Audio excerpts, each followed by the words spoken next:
Yeah. Because what's the point having the phone in your hand on the bus with the shopping and having a video conference call and just shouting to somebody? I moved to Saudi Arabia for 4 or 5 months. You have to balance the risk that you are taking and your skills. Silly Conversations, the podcast. Your host, Denzel Mills. Ladies and gentlemen, we have another returner because a year ago we had Mr. President. We need to find out if Antonio is now the president or not. So he's come back and he's happily giving me some of his time because he's a busy guy. And we'll find out what's been going on and what he's been up to and any changes. So, Antonio, Mr. President, first of all, thank you very, very much for giving me some of your time. How are you, my friend? I'm fine. Unfortunately, I am not the president. I lost the election. Well, I'm. I lost. This is the summary. I lost. Well, But basically, podcasting people, that was the podcast, the end of the podcast. I mean, talk about spoiler. Talk about spoiler alert.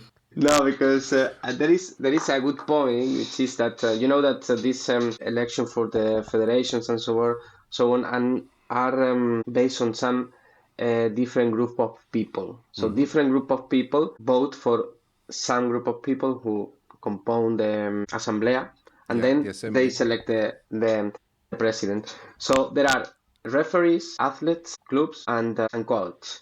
Right. So I won in the biggest group of people, which are the athletes. So I won there, but I lost clubs, I lost referees and coach. So not so many different. I mean, the difference was really, really small, but anyway, is what it is. Yeah, but the thing is, though, this is very interesting because having the support from the actual athletes, people who are still practicing or ex-athletes, I think that's quite significant. Now, obviously, the other people are the administrative people, and they have more friends and a little bit of Yeah, jamon jabugo there, and a little bit of wine there, and a little bit of fiambre there, in cash maybe. But we're not saying Antonio, and he's still going to be Mr. President to me. We're not saying that Antonio, Mr. President, lost because of illegal practices. I'm not saying that, just in case this podcast reaches more parts of Extremadura.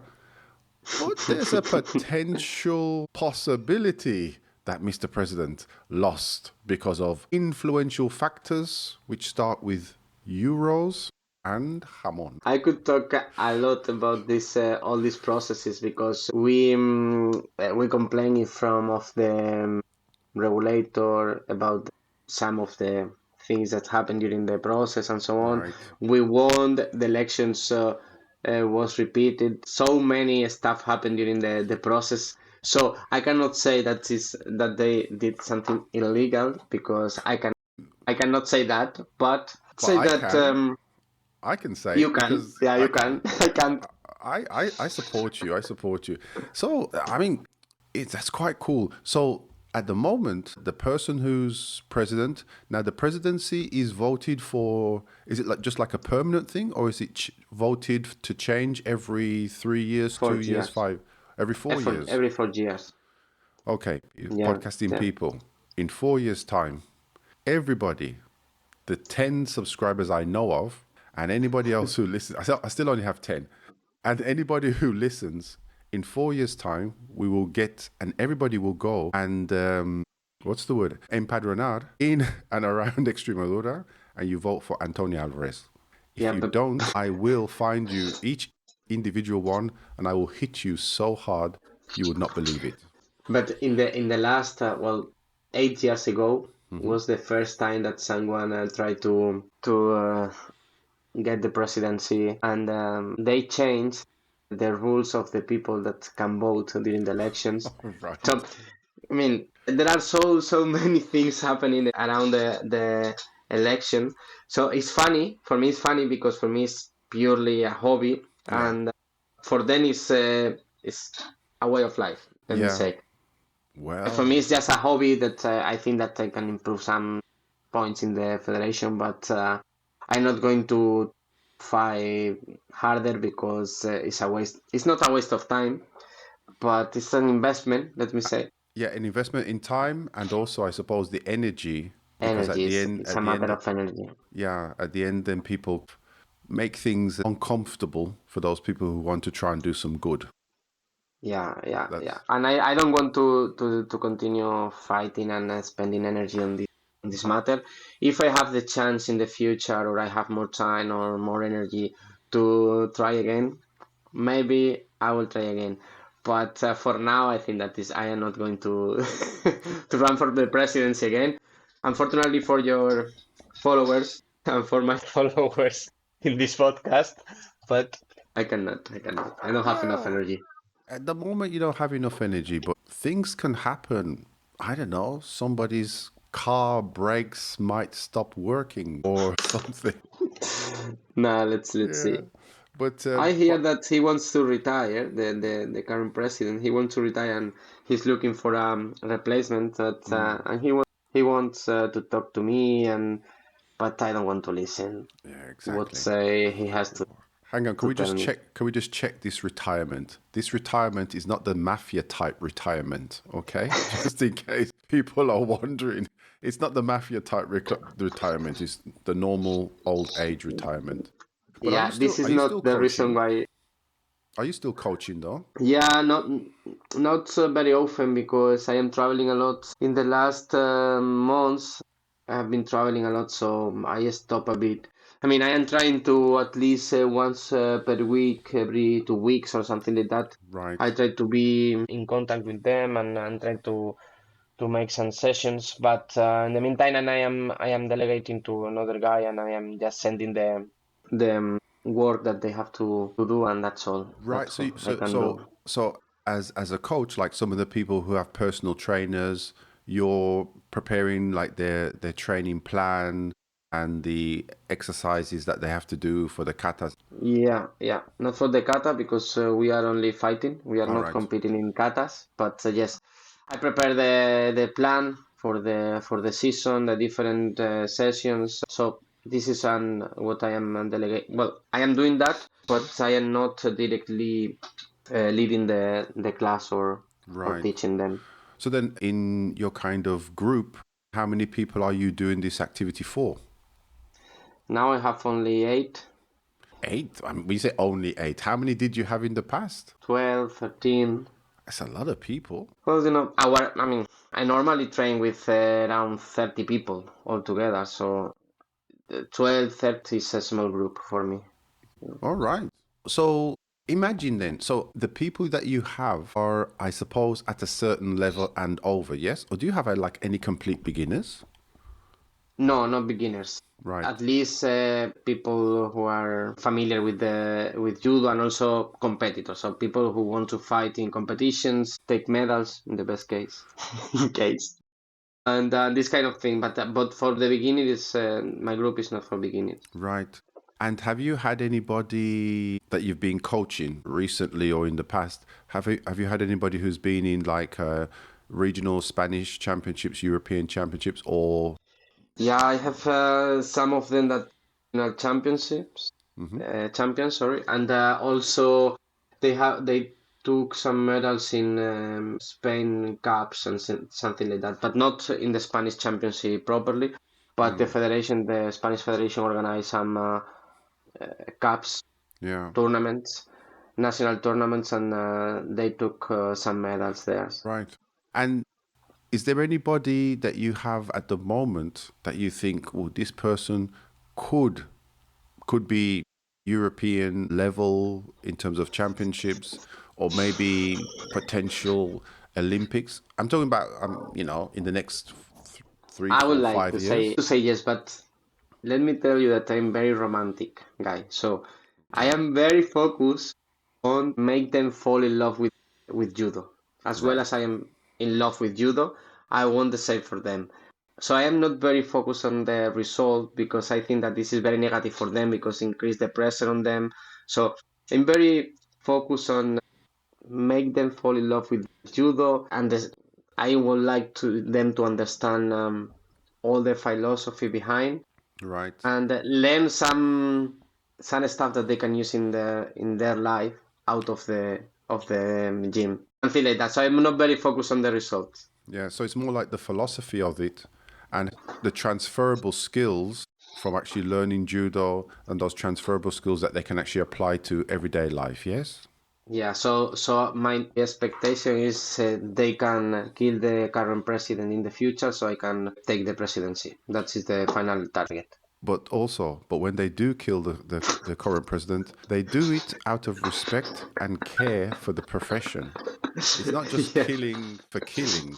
They do yeah, it in a humane way and in a artistic way. exactly. Well, totally agree with you. And if I was near you, I would become one of your students. I think not. I could do my best with you, but I am not an expert in beginners, honestly. I don't know if I would make a good job with you, but not I because of mean, you, because of me. no, because of me, because I'd just complain all the time. I wouldn't want anybody to hit me. The problem would be not you. If you could get me to probably continue and do judo for a year, that would be like a major success in terms of your communication skills, your motivation skills. I would be your worst student. In fact, I would be anybody's worst student. But I understand that fact because I never worked with teenagers. And sometimes people ask me to give classes to teenagers or even children. And I don't have, no matter how good you are at communicating or the activity, I don't have that skill to work with that younger age group. So I understand you when you say you need to have a person from a certain level to start with and you can help them grow from there, but you can't start with, it's more difficult for you to take somebody who is at zero level and build them up. Yeah, but for teenagers, it's only a challenge. Most of my group is they are teenagers basically, and it's very challenging because at the very beginning I get upset all the time with them because I thought that I was dealing with adult guys, and my Oh, my girlfriend told oh, me, "Hey, you cannot take it personal or this comment or that comment because they are kids. So yeah, remember, keep in mind that they are kids." But it was first time for me, and at the very beginning was a little bit tricky, and also I'm learning a lot from them. I think that it's a good experience for me as well because it's funny as well, and it's not as hard as the school, for example, because we have this environment, this respect, these yeah. rules that we have in the gym. So it's easier for me than for my girlfriend, for example, who is a teacher in a secondary school. So, Yeah. Well, yeah, for sure, because at least those people who choose to go to any kind of extracurricular class, judo, dance, ballet, sometimes it's maybe influenced by the parents, but if they continue to go, then they actually go and they actually enjoy it. And maybe something very specific like judo, maybe it's something that they've actually chosen to do for whatever reason, but they've actually chosen to do it. So maybe the initial excitement or the initial idea of what it's all about, and I'll be able to kill 100 people with just one move of my hand, changes after a while, and they actually understand the philosophy, the feeling behind it, the yeah, respect that you need to have, and how you then hopefully transfer that into your way of being as a person. exactly. Yeah, If exactly. you ever That's the need point. if you ever need, and what do they call it now? A motivation speaker. That's it. If you ever need a motivational, that's the word. If you ever need a motivational speaker for your group one day before a competition, call me. I will be tomorrow. Tomorrow I will be traveling to Pamplona, to the north of Spain, to go with them to a competition. So I will make a motivational speech before starting warm up and so on. So if you want to give me some tips, this is the best moment. Oh, well, maybe I'll need to think about this and maybe I'll give you offline. However, if it comes to me during this this podcast, I will do it during this podcast for all the world to connect, and then it'd be like I'll just have to change profession. Denzel, motivational speaker for judo. What do you call it? Judo people, Judokas. judokas. Okay, and anyone Athletes, else who wants to judokas. listen. Yeah, athletes. That's it. That could be my new profession. Sideline. English trainer and motivational speaker. So when we spoke, I remember you were saying that you were going to be traveling. Was it to South Africa? Well, before I traveled to Saudi Arabia. Well, first of all, let's put it back into context. So Antonio works in the world of telecommunications, if I'm correct, yes? Yeah. And specifically mobile telecommunications, yeah? Engineer, would have been president of the judo telecommunications organization, but they don't have one. And so he's a specialist in this, and he's been doing this for quite a while. So the first time we spoke, he was working a lot in Europe, and he had your European team, and I think you were working a lot in Germany, if I'm correct. Yes.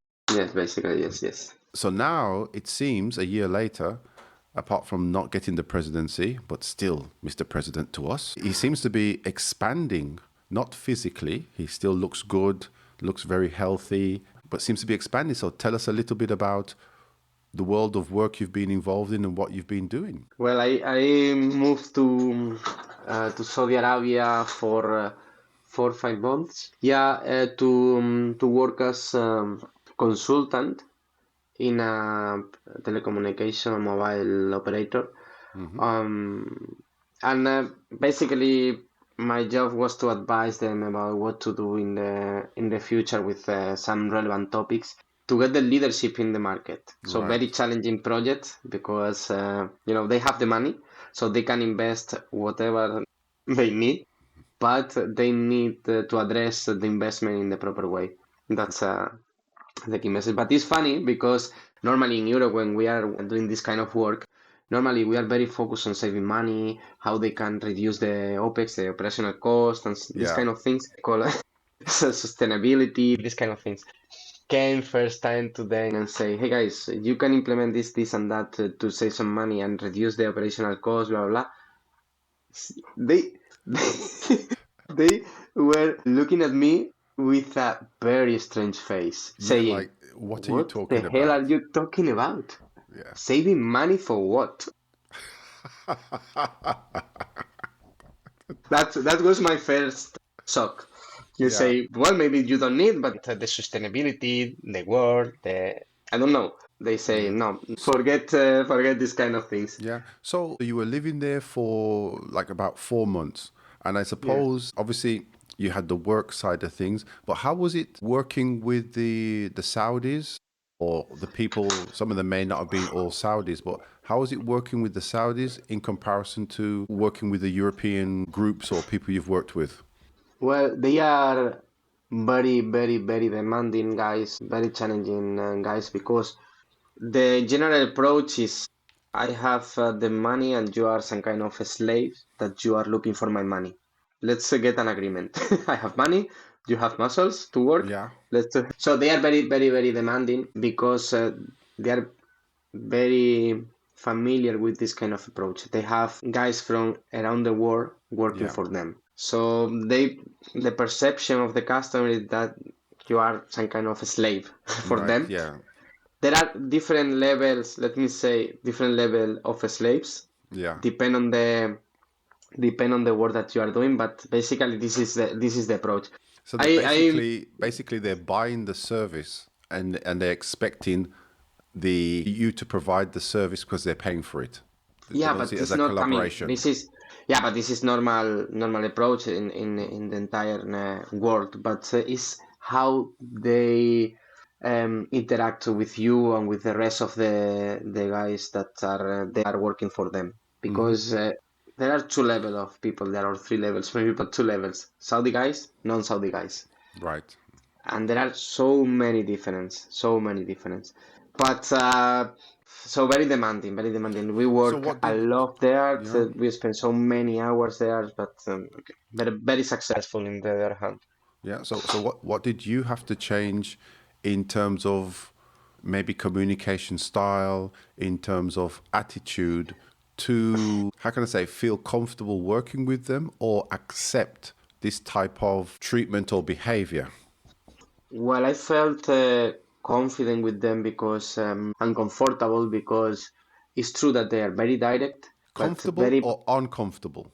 comfortable, Okay, comfortable because comfortable. they are very direct, which is very very nice in Yeah. terms of communications, and at they are very demanding, but very direct, and they are polite in some way. Right. Yeah. There are other customers in Europe that are very rude, unpolite, and so on. So they are very polite, very direct, but very demanding, and they are putting so much pressure on you. I would Hmm. like to tell you some story. We were in a conversation with the CTO of the company, Hmm. and in that meeting, also the managers were there, the managers in the company, and we bring some topic related with the planning, whatever. And one of the manager felt that we were blaming him. Okay. So One of when the managers here was Saudi. yeah, Saudi managers, yeah. Hmm. So when we left the meeting, he called me, say, "Can you come to my office?" And he directly told me, "Antonio, don't do it again because if you point finger on me, I Okay. will point finger on you, and it's gonna be worse." So very direct. I say, "Okay, I'm sorry, that was not my intention for sure. That is not gonna happen in the future. No worries." Yeah, yeah, yeah. Well, obviously, because you need your fingers. Yeah, yeah. But it's a strange country. Denzel. Yeah. It's a very strange country. I mean, it's a shock for me. It was a Because cultural it's, impact for me. but I don't know, because the thing is, I mean, I don't know if you've kind of listened, because I've got somebody, I know somebody who's working in the north of Saudi Arabia for a project. She was on the podcast, and she's a marine biologist. Mary, yeah, And yeah. yeah, and Mar, she's obviously, she has the same problem. Being a woman, she manages a team of people. Some of them are students from the university and researchers. And offline, she kind of talked a little bit about that kind of thing as well. But she's been there, maybe probably approaching 2 years now. Probably approaching 2 years. Do you think it's somewhere? I mean, you've done 4 months. If they offered you all the commodities to go there and finish off this project with them for a couple of years or something, would it be something that you would consider doing? No, no, absolutely not. Because No. after, I mean, my problem there was after work. I mean, because work is work, and it's there are a lot of pressure always in all the Right. projects that I am involved. So this is not a big issue for me. But after work, the opportunity that you have for your hobbies or your doing something during summer, which is amazing, 50 degrees, it's amazing. You cannot go outside. Right. So basically, your time off is reduced to malls, Hmm. hotel, bars. So I don't like, Yeah, because and you're an active person. I know you do a lot of trekking and climbing and these kind of things yes, as well. yeah. Hey, just a side note. So, how would teaching judo to Saudi Arabians work? Imagine if it was the son of some Arab sheikh and they wanted to learn judo, because you have to throw people around and you have to give people instructions. That would be very Yeah, interesting to see how that works. yeah, but maybe, but I mean, I don't know, I don't know if I will take the risk of learning someone that can literally kill me. Exactly. It'd be like, yeah, part of judo is you're supposed to learn how to hit the ground and fall. Well, my son will not do that again. Okay, so Do you know that the death penalty there is the sword? I've heard. I still think they have quite a lot of uh, old draconian. I don't know if I can call it draconian, but anyway, I'm saying it now. So anyway, I have 10 listeners. It's not going to go that far. And if you're listening, Ma, don't play this one or this part. Crazy, crazy. So, in this project, then, were you managing? Well, you were more consulting, but in that group, was it mainly Saudis or, like you said, a mix of other nationalities? Yes, my entire team was small. It was very very small, Hmm. but very diverse because our entire team was Spanish, Indian. My teammate was from Egypt, but so many nationalities. Also Right. German guys. So many of them Saudi guys because we are providing services, so we are not Yeah. Saudi. But some of them Arabic guys, some of them Europeans. Depend on them. And obviously, you're not going to go into details about the project, but would you say what you were doing is ahead of what we have here in Spain in terms of infrastructure for fiber optics? Or so are they advanced or behind No, somewhere like Spain?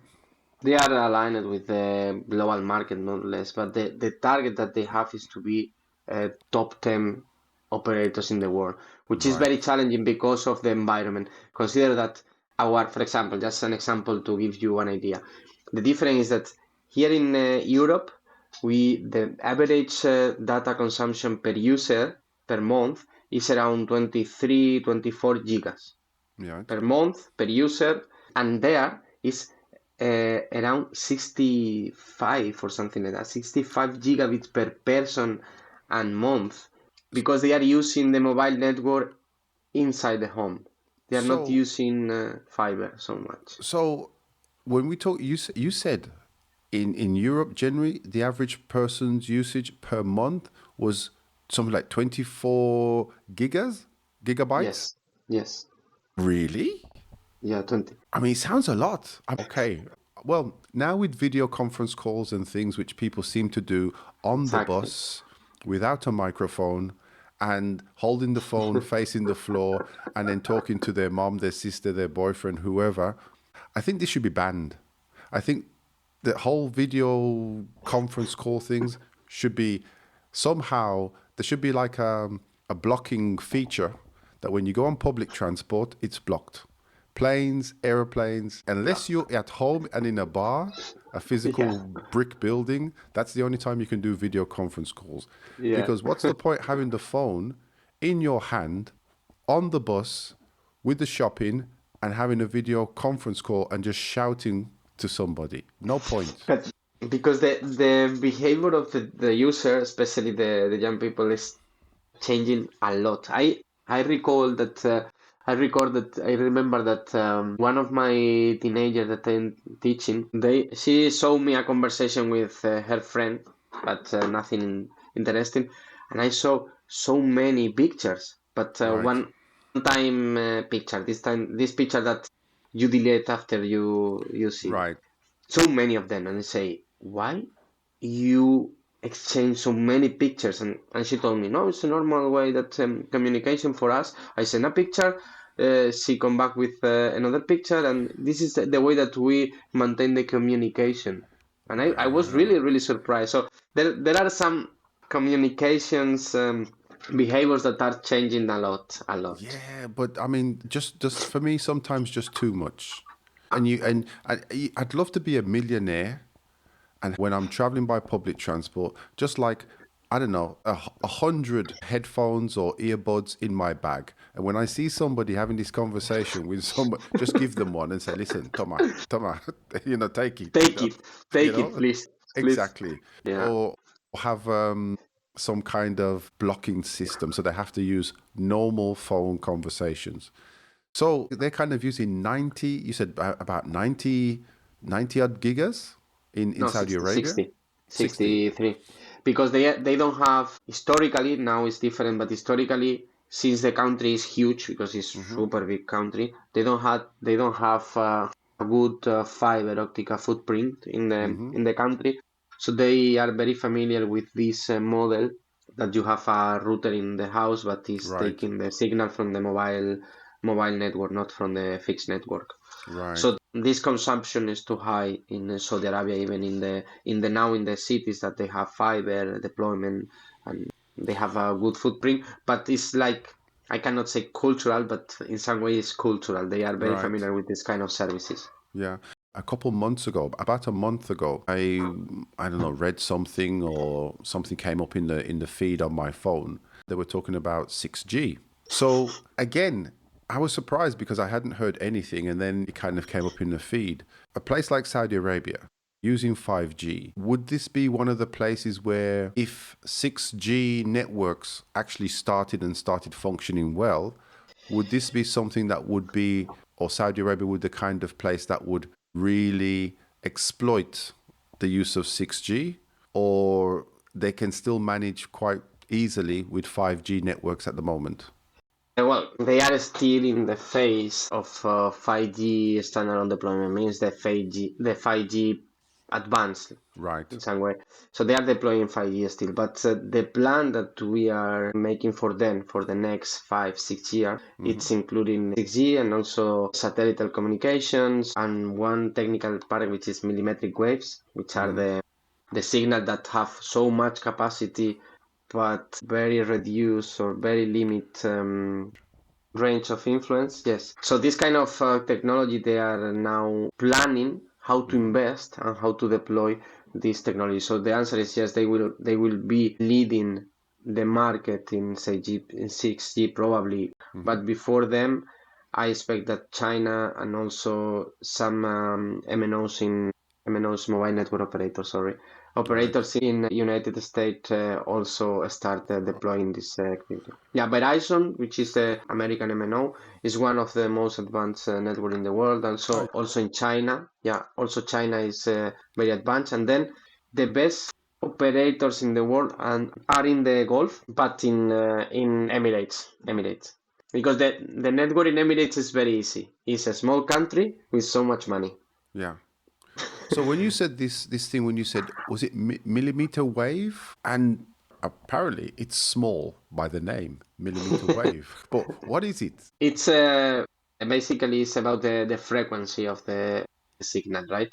So normally you have a range of frequencies that allow you to emit the signal from 500 to 2 kilometers, sometimes in some technologies, some frequencies up to 20 kilometers. So you can cover a big portion of the area with a reduced number of antennas. This is good in terms of coverage, in terms of area that you can cover, but Right. these kind of frequencies are not able to support high capacity, Right. high speed, this kind of thing. So we are now moving to signals that are not able to propagate a lot. We are talking about 100 to 150 meters, maybe in Yeah. indoor, without any penetration in any building. So you cannot emit from outside to cover a small portion of area, but with a super high capacity. So this is for hotspot environments. I mean, stadiums or areas where you have so many people in a small area. Yeah, that's what I was going to ask you, if it was better suited to like maybe hotels or shopping malls or stadiums or these kind of Yeah, more exactly. compacted Train areas. stations, airports, these kind of areas that we call it hotspots, Right. stadiums, this kind of area where you have so many people in a small area. Right. But if this is this millimeter wave, right, and it's like you said, it's a frequency. I need to ask the stupid question, but I think it's a good question. Dogs. Will dogs get affected by listening to this? Is it at that range of dogs or whatever No, animals? very nice question. Very nice question because I am very concerned about the animals. Let's protect the animals, but no, because we already have this kind of frequencies in other kind of communications, in other kind of technology. So they are already there in our Right. world, but it's just a matter of how to use it. Use them differently, but All right. they are already there. Yeah, interesting. So basically, I imagine from what you're saying, you could be involved in more consultancy projects like this over the next 3 to 4 years. Yeah, if you choose to be. No, because now I am working in a optimization project, but as a delivery lead. So I left this consulting world to move to the delivery of the project. So I am Right. delivering a project, and if everything is okay, I will be there 1 year and a half. So what was it, something that you didn't particularly like about the consulting side of things, or is it just changes in the company you're working for? Well, each of the the tasks, the roles that I am playing in the company have good and bad things. Yeah. But for consulting, I like and I learn a lot about how to present the information, let's say, Right. because this is very important. To highlight the added value, the benefits, the cost benefits analysis, this kind of thing is more related with the economical part as well. So Right. there are so many things that you have to cover. It's not only purely technical part. Right. So I learn about the technical part and also about financials, economical analysis that are also interesting for me. But on the other hand, you have so much pressure from the customer to deliver something that you have to build from scratch. Means that Right. if they ask you what is the most innovative solution for an stadium that I can implement, I have to Mm-hmm. research. Not Right. something that I have in my pocket and I can bring to the table. So I have to research a lot. So it's interesting because I learn, but at the same time they are expecting that you have all the information in your pocket, ready to say, hey, yeah, we are the big Accenture, so we have all the information here in our pocket, and it's just a matter of bringing to the table. Yeah. Yeah. And Yeah. it's, this is very very difficult to handle. This Mm-hmm. expectation with the customer is difficult to set up that expectation. Yeah. And then you went to South Africa as well, because when we spoke, you said, "Oh, you're going to be in South Africa for a while." So was it Hmm. on the consultancy side or was it No, holiday? I don't know.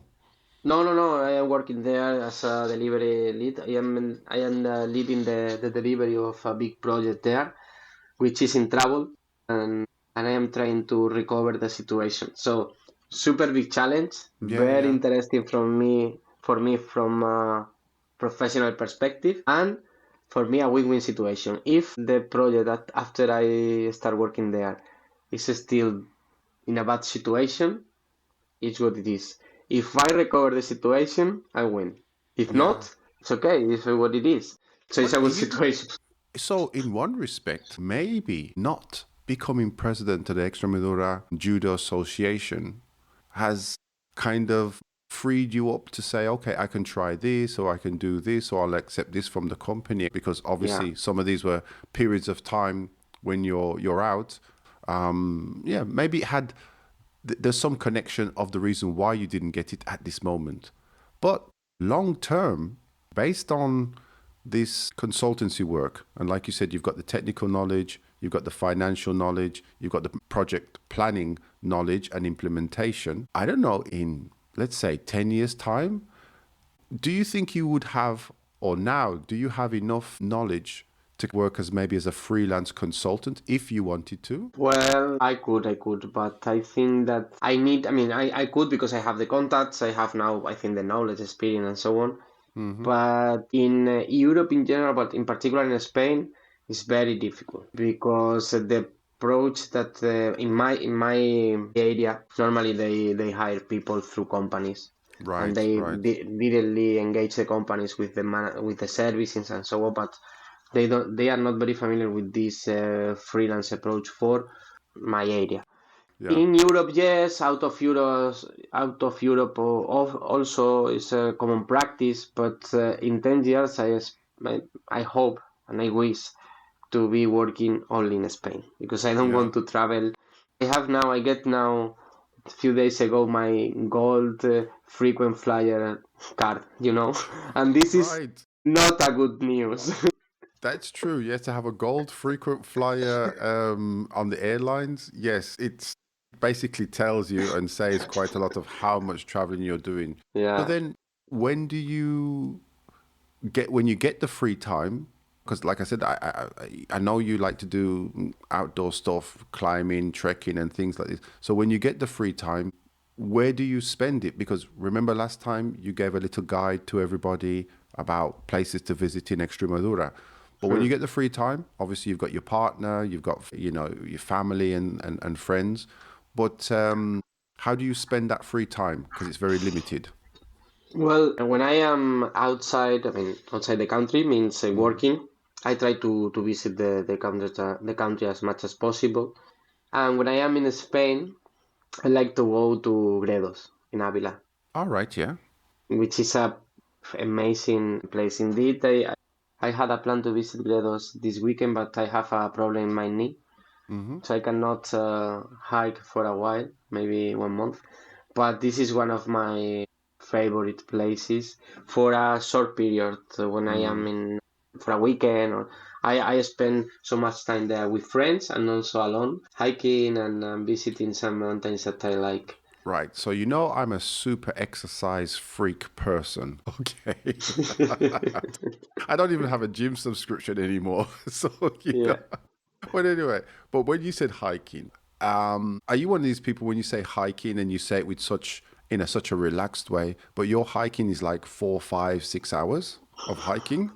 Yeah. Yeah, look, this is, Yes. well, they cannot see, but I have a lot of carabiners, axes, Yes. helmets. Yes, he's got the ice picks, 3 or 4 different types of helmets, lots of carabiners and ropes and things like this. And this is just what's in view hanging on his wall. So just imagine the garage or a box or something. So when you say like a hike for you now, what we're talking about in terms of hours? Hours, depend on the activity, but minimum 8, 9 hours, I think. Yeah. Because from the moment, because Hang imagine, on. One no, minute. but because from the Eight moment or that I, 8 or 9 hours hiking.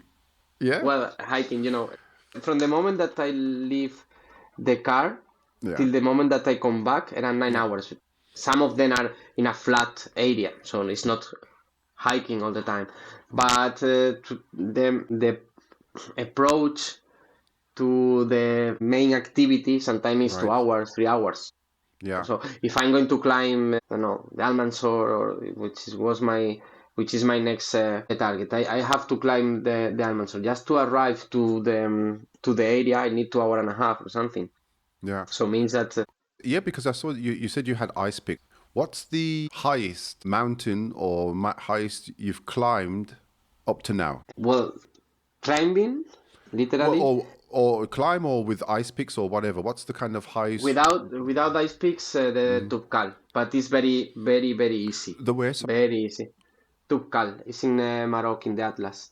4,000 Tubkal, yeah, 4,000 something, 4,200, something like that. This is Okay. the highest, but not the most difficult. Indeed, this is one of the easiest that I did. The only problem there was the altitude, because of the when you breathe and so on, you feel that a little bit more tired, but was very very easy.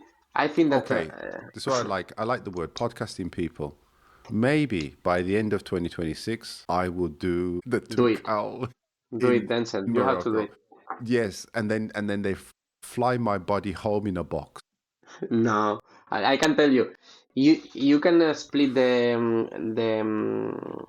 activity in 2 days. First day to arrive to the refuge, which is 5 hour walking Yeah. and 1,000 of meters elevation. Yeah, and then the second day you can in 2 hours you are in the Turkal. Okay. Additional 1,000 meters of elevation, but Hmm. in 2 hours, 3 hours, you are reaching the peak. You come back, have a shower, and come back to the village. Yeah, And or just start crying. Just start crying no, completely. this is the best sunrise that I saw in my life. The colors, because it was a very windy day, Yeah. so the clouds were passing through us very very fast, and the colors during the sunrise changed very fast, and we found so many different colors during the sunrise. It was really really amazing. We started at 5 a.m. in the Yeah. morning before the sunrise, and when we arrived to the peak, we saw the sunrise from the beginning, and was amazing. Now, One my best sunrise in my life, yeah, yeah, yeah. can tell you. Now, one thing there I can do, because starting and getting up early, 5 a.m., 4:30, is something I can do quite easily. So I'm 1/10 of the way to doing this. Okay. And in terms of the most difficult you've done to now? I think that I have two peaks that, well, climbing, purely climbing, El Torozo, which is in Avila, but it's not, it's part of the west part of Gredos, Torozo, because it was my first traditional climbing route, and was amazing. Yeah. And then yesterday, no, last year in May, well, not this May Okay. 2025, climb Veleta, but for the north face route. Right. Because the Veleta is very easy. For the normal, common, standard route, I think that is west, is Yeah. very easy.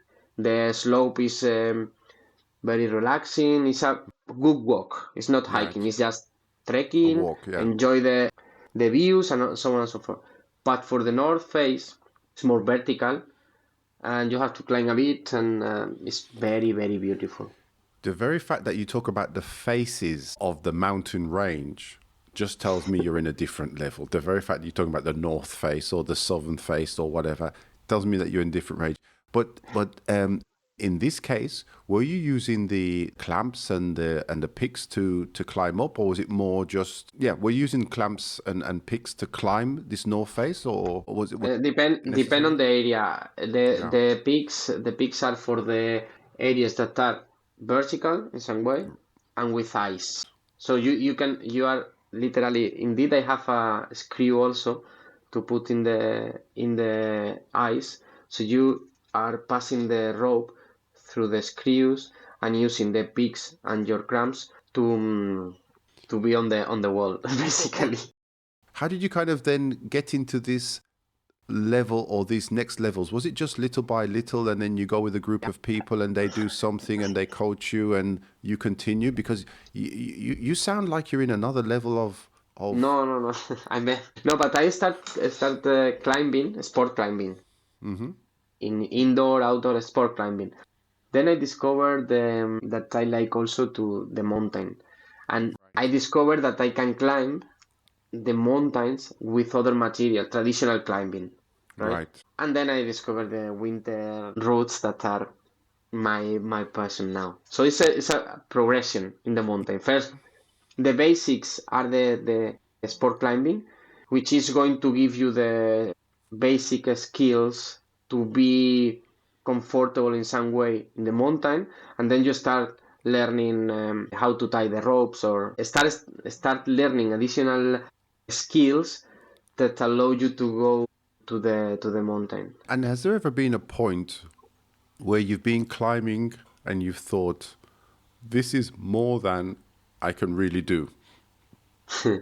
And you've had to either, I mean, there's always going to be difficult points when you question yourself, but realistically, have you ever had a situation either at the very beginning or, I don't know, recently when you thought, this is actually more than I can actually do, and maybe you've had to abandon that, or you've continued, but Yeah. got to a point when you've kind of said, this is really more than my body or my abilities or my confidence in myself can do. Yes, I mean, this is one of the parts that I like very much, which is the decision that you have to make every time and all the time. You have to balance the risk that you are taking Right. and your skills and your experience. So based on that, you make a decision. I have these skills. This is the risk because there is always a risk. The point is to manage this risk to avoid an accident, right? Yeah. So you have your skills, your experience, and the risk, and you manage and you make a decision. And yes, sometime in last winter, I was trying to reach La Laguna, which is an area with a refuge in Gredos, but a big storm. I mean, I knew that the storm was coming, Hmm. but I was expecting a bigger windows. Right. But the storm arrived earlier, and I had to come back to Yeah. the platform because it was impossible. And that was the first time that I thought, if I continue, I'm going to call the emergency services for sure. So in this situation you're describing, were you by yourself or were you with In winter, I used to go with more people because normally I need rope, and if you need rope, means that you need a partner, at least one. right? Hmm. So if I am going to use ropes and so on, I go with partner. And also in winter, I prefer to go with someone because I am not very expert reading the weather, reading the Right. snow and this kind of thing. I need also to verify and discuss with someone because Hmm. I'm not very expert on that. During the summer, I like to go alone. And when you go alone for like in summer, you kind of camp out, or do you go to a refuge and sleep, or do you kind of? Was it while sleeping or something like this? I think there's a Yeah, terminology. depend on the activity. Be back. Depend on the activity.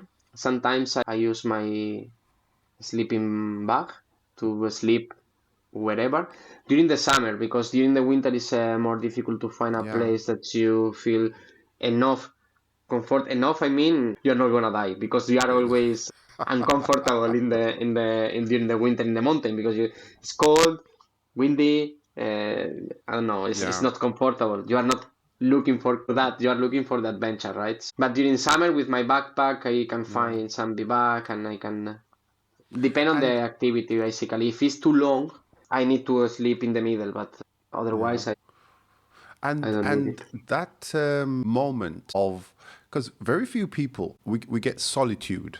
You can be living by yourself, or you could be in a town, but there's noise. There's the traffic noise. There's the people around. So that moment of solitude in the mountains, it's just you. And yes, there may be other people trekking and passing by, but that moment when you set up the bivouac and or the tent, and you're getting something to eat, and you're going to sleep that night, what's that sensation like for you? It's satisfaction, relaxing, and it's very special because you can feel the silence. Last time in during the it was not winter, but winter ended, but still there were snow in the mountain, and I could hear perfectly how the snow were falling through the mountains Oh because yeah, of the summer is coming. So the snow was running through the mountains and right. became water. Yeah, and that is a very nice experience. Also, to find your own water, because when you spend some days you need water from the river, you need to boil the water, you need to Yeah, yeah. You need to some do way. some things. Yeah, but it's very satisfying in terms of yeah, and very relaxing as well. Just to release all the things that I have in my mind is Yeah, also very useful. When I am very stressed in the work, I yeah. go there and I forgot everything till I come back. Well, I think this is probably a very good point and a good place to stop. You know, we could talk for much, much longer, but we have work to do and things like that. But I think it's, yeah, I think for people, we don't have to do the extreme of Antonio by going to the mountains and things like this. No, But I think it's very important that we actually find some quiet time, you know, mental quiet time. absolutely, absolutely. And I think maybe being in the city, being in a town, being in a village, it's very difficult to find it because we think, oh, I need to be connected just in case, and that just in case never No. happens. And I think sometimes we need to literally try to program in 20 minutes, an hour, and it's not every day, it's not every week, it's not every month, but try to program that in and just maybe find out a little bit who we are. Yeah, but the problem is if you find who you are and you don't like. Well, that's the other thing, but it's true. No, it's a true statement. Sometimes you find out things about who you are and what your capabilities are, or the reality of who you are, and maybe you feel a little bit uncomfortable with that information, and that's probably why a lot of people try to avoid that space and that silence. But I strongly recommend to go alone to the forest, mountain, whatever. Have a walk, relaxing walk. I am not suggesting a big mountain, but have a walk. Be alone. Listen what you have in your environment, surround you, and forget the the mobile. I am not going to say don't take the mobile for this walk because if you get lost, maybe you have an issue. But put it in airplane mode or turn off the mobile. Walk alone for a bit. Relax, feel, look at your environment. Here, this is very important because, as you Yeah, mentioned before, we are full of noise. So be there and be in touch and be present. yeah. And then in the distance, you'll hear somebody say, "Oye, ¿qué haces aquí?" This is my house. What are you doing here? Fuera de mi jardín. Oye. So Antonio, as always, I mean, it's like really cool chatting to you. And My I'll be pleasure, coming Vincent. next year. I'll definitely be coming to Extremadura as a little break because I'm trying to get back into doing things. Don't take me out to any mountain range, to any No, climbing. I'll go to we'll have a few beers, but I'm not going crazy. Okay. enough. If we take But some beers and I show you something in Extremadura, the food and the yeah, drink is also good. We don't need to find any yes, mountain. exactly. That's true. So I really, really appreciate the time. I really appreciate the information that you've been sharing with us and your experiences in working in other places. And I hope younger people or whoever, when they get these opportunities, they kind of say, well, let me try it, see what it's Yeah, like. It's not the end of the absolutely. world to go somewhere for 3-4 months and work when you've got a stable base here in Spain. So thank you very much for your time. Nice My and pleasure. entertaining. And we'll catch up privately and we'll catch up again in the 3rd year of the podcast because this will continue forever until I die. Sure. Thank you very much for your time and just enjoy the holidays and enjoy 2026 when it comes because this is near the end of the year when we're recording. And nice seeing you. Nice talking to you as always. Very Me cool. too. Me too. Me too. Thank you for your time as well. My pleasure. And catch you soon. Thank you very much, my friend. Mr. President will be the president one day, just not for the next 4 years. The voices and the names have been changed in this podcast to protect the wicked. For any grammar, information, or correction, please ask someone else, not me.